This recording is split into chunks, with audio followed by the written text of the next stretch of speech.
Assalamualaikum warahmatullahi wabarakatuh. Perkenalkan, saya Zarani Fitri Anissa dengan NIM C1B021185, ruang R004, Prodi Manajemen, Fakultas Ekonomi dan Bisnis. Di sini saya akan menjelaskan salah satu materi pada mata kuliah Kewarganegaraan dengan dosen pengampu Ibu Fitri Widyastuti, SEMM. Materi yang akan saya sampaikan yaitu integrasi nasional. Berikut ini daftar isi dari materi yang akan saya sampaikan. Pembahasan pertama yaitu definisi integrasi nasional. Integrasi nasional berasal dari dua kata, yakni integrasi dan nasional. Integrasi ini berasal dari bahasa Inggris integrate yang memiliki arti menyatu padukan, mempersatukan atau menggabungkan. Pada Kamus Besar Bahasa Indonesia atau KBBI, integrasi memiliki arti pembauran sehingga menjadi satu kesatuan yang bulat dan utuh. Sedangkan integrasi nasional adalah usaha dan proses mempersatukan perbedaan-perbedaan yang ada pada suatu negara sehingga terciptanya keserasian dan keselarasan secara nasional. Seperti yang kita ketahui, Indonesia merupakan bangsa yang sangat besar, baik dari kebudayaan ataupun wilayahnya. Kita ketahui dengan wilayah dan budaya yang melimpah ini akan menghasilkan karakter atau manusia-manusia yang berbeda pula, sehingga dapat mengancam keutuhan bangsa Indonesia. Pembahasan kedua yaitu faktor yang mempengaruhi integrasi nasional.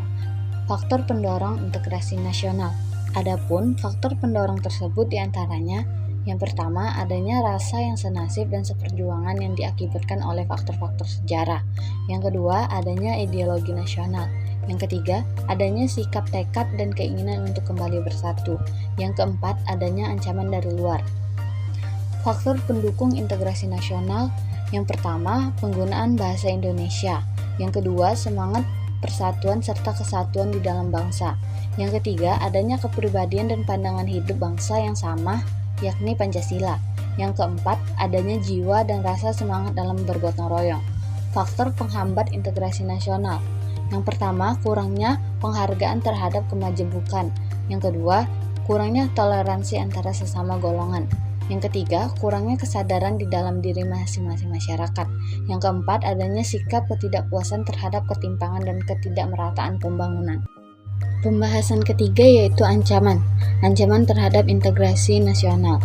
Ancaman bagi integrasi nasional tersebut datang dari luar maupun dari dalam negeri Indonesia sendiri dalam berbagai dimensi kehidupan. Ancaman tersebut biasanya berupa ancaman militer dan non-militer. Berikut ini uraian singkat ancaman militer dan ancaman non-militer. Pembahasan keempat yaitu cara mengatasi ancaman integrasi nasional. Ancaman militer akan sangat berbahaya apabila tidak diatasi. Oleh karena itu, harus diterapkan strategi yang tepat untuk mengatasi ancaman integrasi nasional itu. Undang-Undang Dasar Negara Republik Indonesia tahun 1945 telah mengatur strategi pertahanan dan keamanan bangsa Indonesia dalam mengatasi ancaman militer tersebut, yaitu terdapat pada pasal 30 ayat 1-5. Berikut ini isi dari pasal 30 ayat 1 sampai dengan 5. Dan yang terakhir yaitu pembahasan kelima, kesimpulan. Integrasi berasal dari bahasa Inggris integration, yang berarti kesempurnaan atau keseluruhan. Integrasi nasional adalah usaha dan proses mempersatukan perbedaan-perbedaan yang ada pada suatu negara, sehingga terciptanya keserasian dan keselarasan secara nasional. Seperti yang kita ketahui, Indonesia merupakan bangsa yang sangat besar baik dari kebudayaan ataupun wilayahnya. Di satu sisi, hal ini membawa dampak positif bagi bangsa karena kita bisa memanfaatkan kekayaan alam Indonesia secara bijak atau mengelola budaya-budaya yang melimpah untuk kesejahteraan rakyat. Namun, selain menimbulkan sebuah keuntungan, hal ini juga akhirnya menimbulkan masalah yang baru. Integrasi nasional sangat diperlukan oleh negara Indonesia karena dari integrasi nasional dapat mempersatukan perbedaan-perbedaan yang ada di Indonesia, sehingga tidak adanya konflik perpecahan yang terjadi dikarenakan perbedaan semata. Walaupun Indonesia ini berbeda-beda suku, ras, agama, dan budaya, tetapi juga tetap Indonesia adalah negara yang satu, yang mempunyai satu tujuan untuk memakmurkan negara Indonesia. Demikianlah penjelasan saya pada materi tersebut. Saya akhiri. Wassalamualaikum warahmatullahi wabarakatuh.